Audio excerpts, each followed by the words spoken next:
kita perlu keluar daripada pemikiran lama. Bilakah sadari bersedia untuk mengubah pendekatan tersebut? Saya merujuk kepada kenyataan Naib Ketua AMK Nadia Nazri terhadap Ahli Parlimen Muar Wabisa Sadiq berhubung isu kemasukan kanak-kanak berumur 6 tahun ke darjah 1. Pertama, Wabisa Sadiq telah menyuarakan pendirian beliau secara jelas di Dewan Rakyat.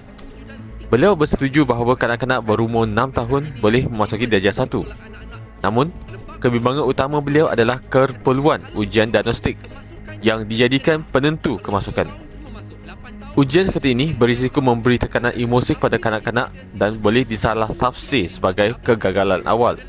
Sedangkan, setiap kanak-kanak berkembang pada kadar yang berbeza. Kedua, memandangkan sadari terlibat secara langsung atau tidak langsung dalam pembentukan polisi, apakah cadangan konkret sadari untuk mengubah stigma dan budaya pelabelan dalam sistem pendidikan? Institusi dan masyarakat masih cenderung berpegang pada pendekatan lama yang terlalu berorientasikan penilaian awal, mengeluarkan kenyataan skeptik tanpa alternatif dasar, hanya mengukuhkan lagi pemikiran politik lama. Ketiga, Wabisa Sadiq tidak sekadar mengkritik tanpa solusi. Beliau menekankan keperluan kemasukan yang lebih inklusif serta pemerkasaan pendidikan prasekolah dengan pendidikan berkualiti dan percuma.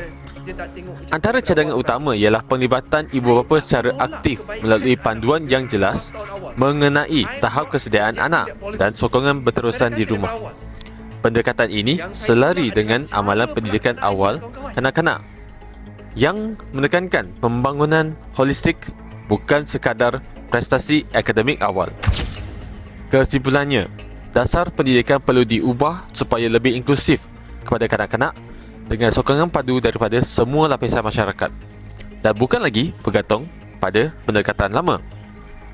Jika sekadar mengeluarkan kenyataan seperti ini, kita sebenarnya masih terperangkap dalam pemikiran lama.